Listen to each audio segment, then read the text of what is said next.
Bonjour à toutes et à tous, bienvenue pour ce 65e épisode du Pixels Café.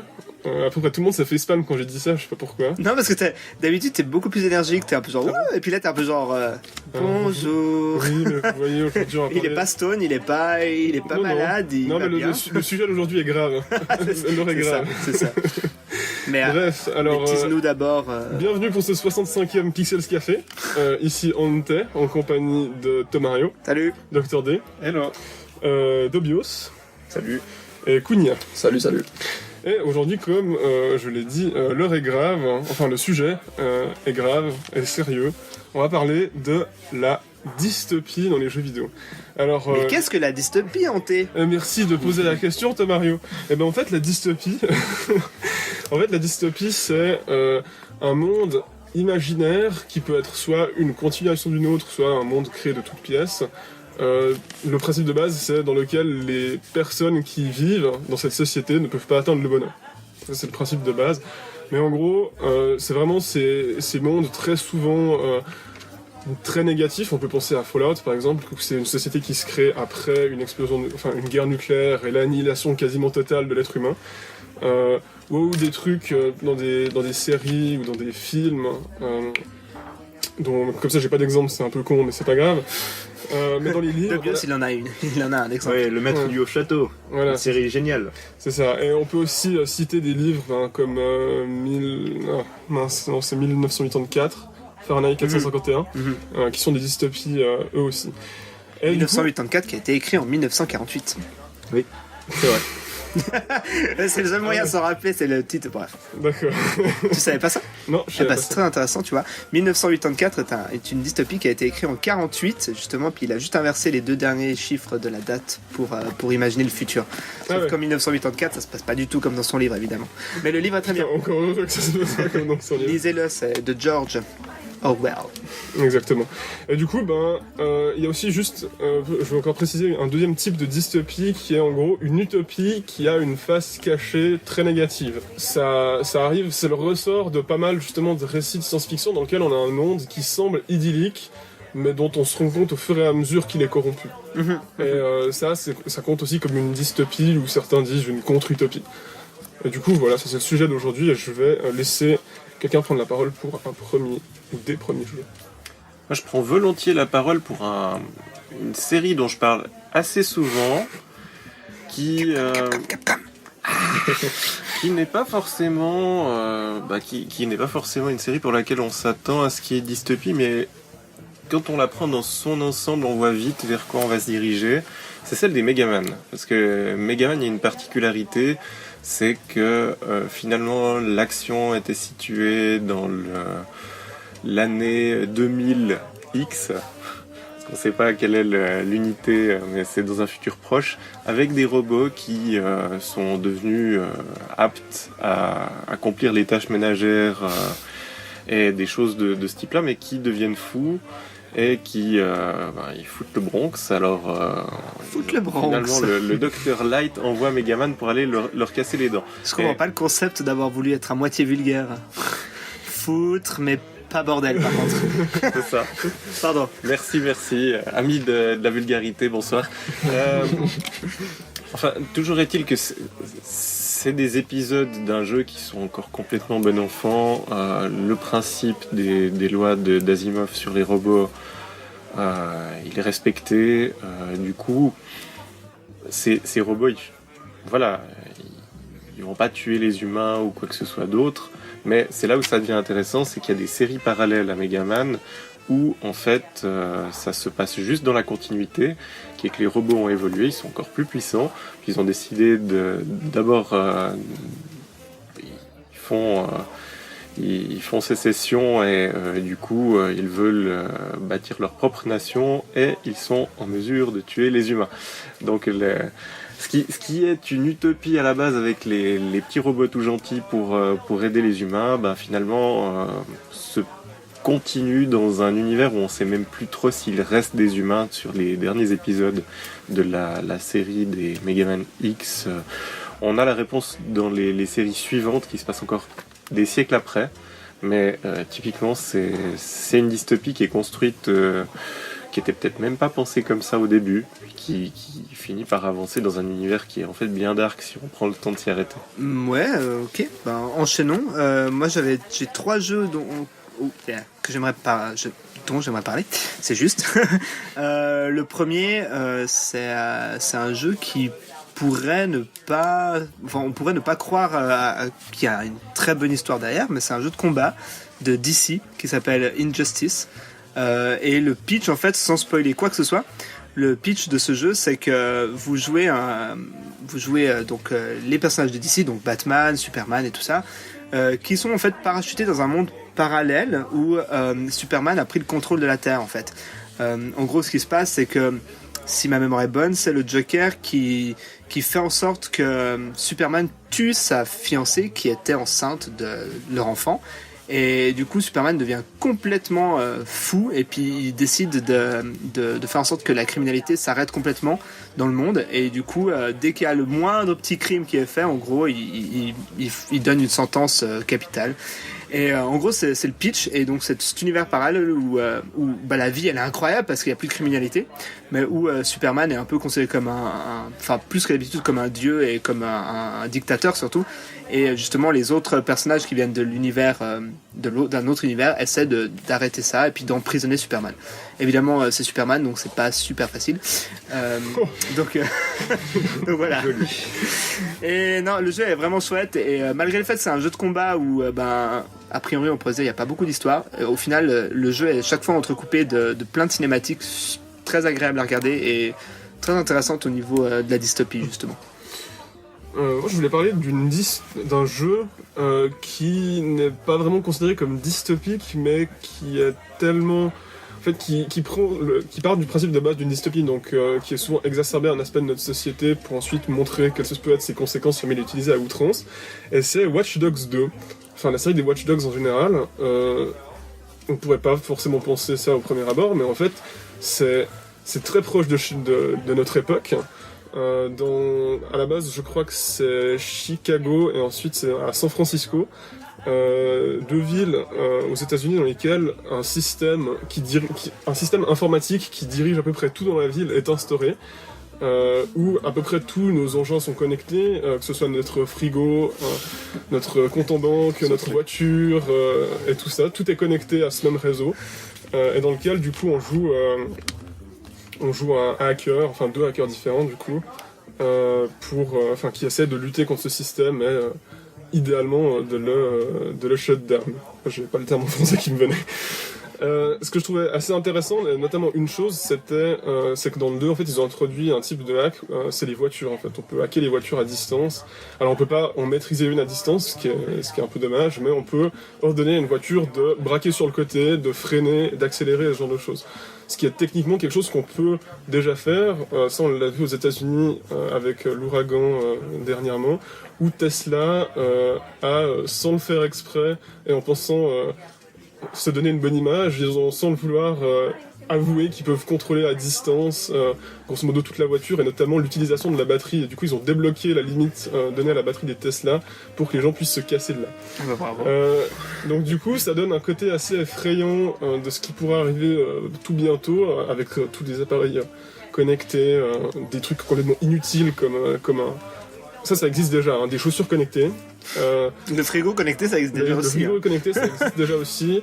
On a une machine, une presseuse pour faire des jus connectés aussi qui existe. Enfin bref. On a des godemichets, enfin des vibromasseurs. Oui, connectés. effectivement. C'est sérieux, hein? Oui, d'ailleurs, il y a des grosses failles de sécurité dans ces trucs-là. Je pense pas qu'il y a des caméras. Non, il n'y a pas de caméra.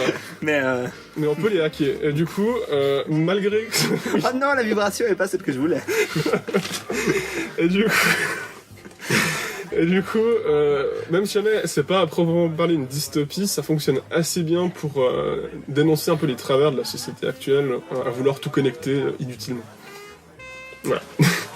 Pour rester dans le thème de Ubisoft... La dystopie.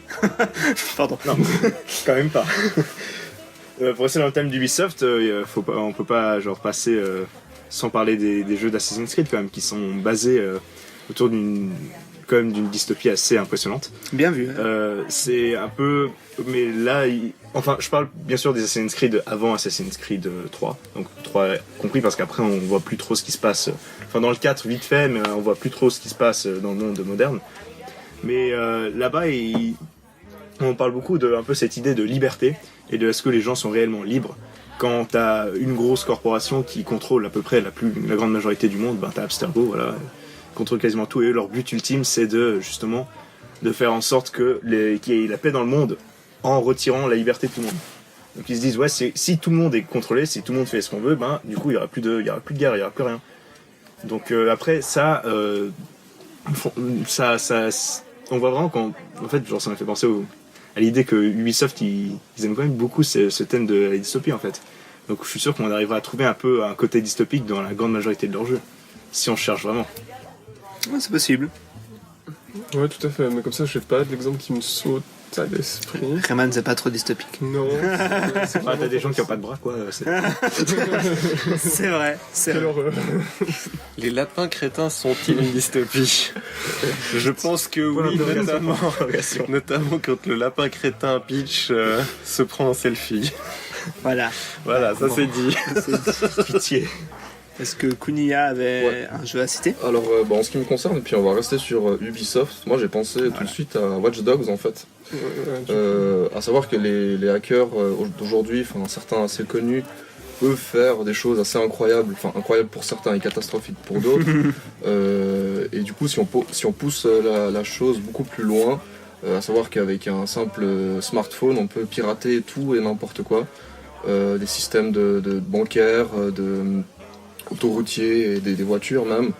On remarque vite, enfin pour ceux qui ont testé le jeu, que c'est vite la zizanie dans les rues.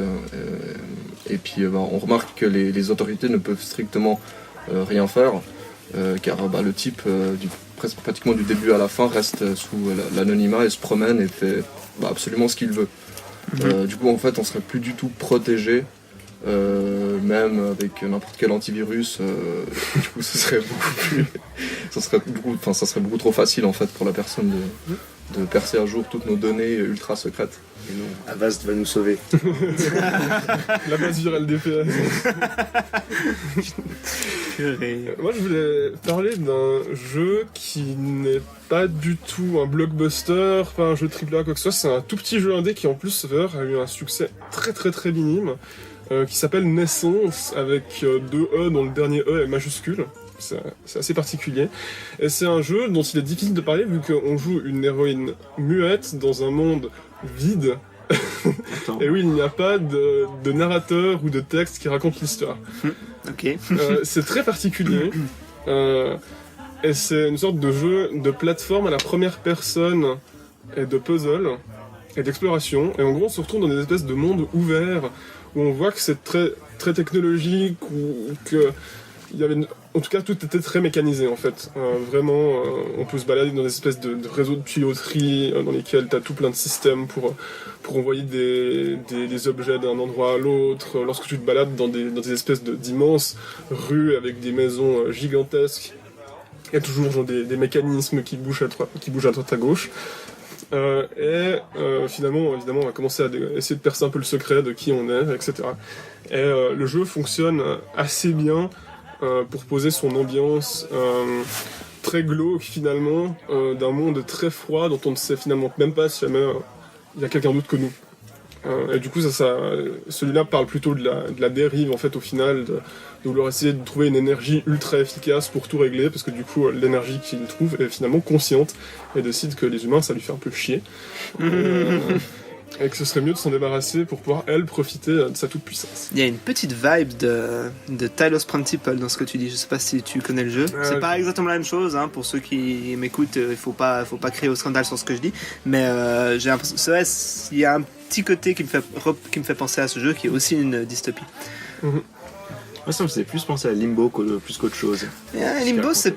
Ouais, pourquoi pas. Limbo et puis Inside, pourquoi pas, ouais. Inside surtout. Ouais, Inside surtout, mais les deux sont assez énigmatiques, donc on peut tellement interpréter ces deux jeux que ça, ouais. Dr. D. Alors, Moi, je vais revenir avec un autre exemple qui va être AAA sur une grosse dystopie qui part finalement d'une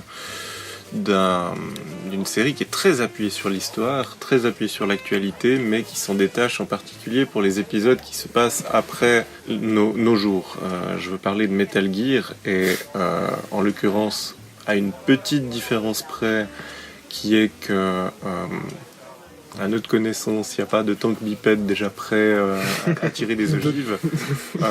On part d'une base qui finalement serait relativement acceptable comme étant quelque chose d'ancré dans le réel. En tout cas, le fait de poser beaucoup d'éléments historiques et de choses qui sont vraisemblables dans le passé crée un ancrage qui est très fort pour construire la dystopie et montrer que c'est quelque chose qu'on va chercher dans ce qui existe, qu'on va commencer à défoncer. D'ailleurs, Fallout le fait pareillement en ayant un énorme background années 50-60 pour ensuite montrer tout ce qui a merdé. Dans le cas de Metal Gear, c'est particulièrement le cas avec les épisodes entre guillemets futuristes. Metal Gear Solid 2, Metal Gear Solid 4 en particulier, et enfin le Metal Gear Rising Revengeance qui il balance un point de vue qui est complètement désabusé sur la politique, sur ce que va devenir les outils connectés dans le champ militaire et paramilitaire. Finalement, on a des armées entières qui sont connectées entre elles. Si on balance un virus, on arrive à mettre tout le monde dans un état de semi-coma pendant plusieurs minutes, des choses comme ça, sans compter que à force d'avoir des personnages limite bioniques, on en arrive à avoir des machines de guerre. Et, c'était un de nos running gags il y a plusieurs épisodes de ça. On se moquait du boss final de Metal Gear Rising. Imaginez un jour, on aura Donald Trump comme version bionique comme boss final. Attention. Du coup, moi, je vais citer mes deux derniers jeux, parce que j'avais dit que j'en avais trois. Les deux jeux sont pas spécialement liés, mais ils ont un point commun qui est la ville, qui est vraiment l'élément central. D'ailleurs, Dr. D vient de faire un signe bizarre. Je ne vous traduirai pas, je sais très bien ce qu'il a fait, mais bref. Ouais, la ville qui est un personnage principal de ces deux jeux. Le premier un peu moins que le deuxième, mais quand même. Le premier, donc, c'est Mirror's Edge, qui laisse vraiment la part à cette ville.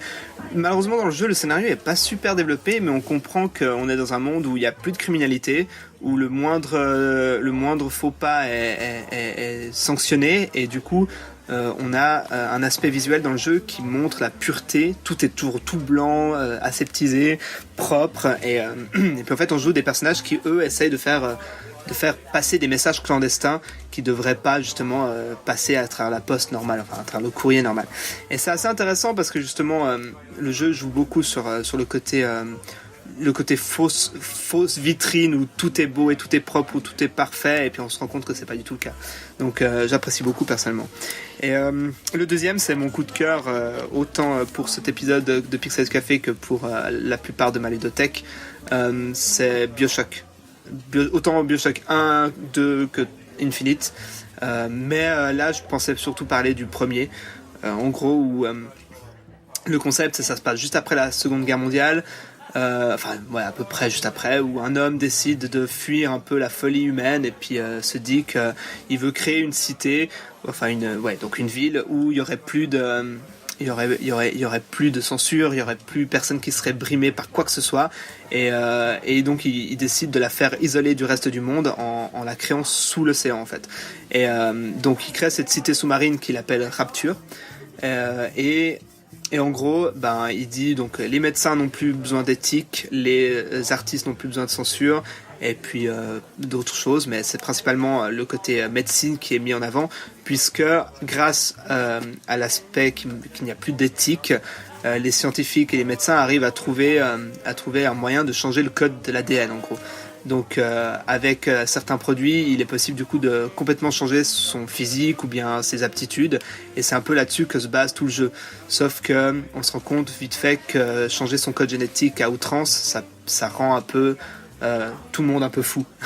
donc il y a un peu un discours assez incroyable dans le jeu, et je vais pas tout vous raconter parce que c'est pas le but, mais vraiment, si vous êtes intéressé par la dystopie, je pense que BioShock c'est un des jeux qui met vraiment le plus en avant cet aspect, et je vous conseille vivement, parce que du coup l'action du jeu se passe quelque chose comme 20 ans après, où vous arrivez directement dans la ville où tout est déjà en ruine et tout a complètement pété parce qu'on s'est rendu compte justement que ça fonctionnait pas, et puis que tout le monde était devenu fou et tout ça. Et donc vous êtes parachuté dans ce monde qui est complètement désagrégé et détruit. Donc vraiment, si ça vous intéresse, jouez à BioShock. Surtout le 1 et puis le Infinite. Le 2, c'est en option. Moi, j'ai beaucoup aimé le 2, jamais. Je vais conclure du coup. Malheureusement, j'aurais eu encore plein de jeux à parler, mais ma foi, on n'a pas le temps. On fera probablement un épisode 2 prochainement. C'est une dystopie, ce Pixels Café. Voilà, on ne peut pas finir heureux. C'est ça. Vous ne pourrez pas finir heureux. Voilà, c'est la morale de l'histoire. Et pour peut-être essayer de vous faire retrouver le sourire, vous pouvez aller sur www.pixels-association.ch, notre site internet. Vous pouvez suivre nos articles, nos comicels et autres productions sur notre page Facebook, sur notre compte Twitter et sur notre compte Instagram. Je signale aussi qu'on a un compte SoundCloud pour notre podcast Diane Retro. Ah oui, juste. C'était Ante, Tamario, Dr. D, Dobios et Kunia, et on vous dit à la prochaine. Bye. Bye. Ciao. Ciao.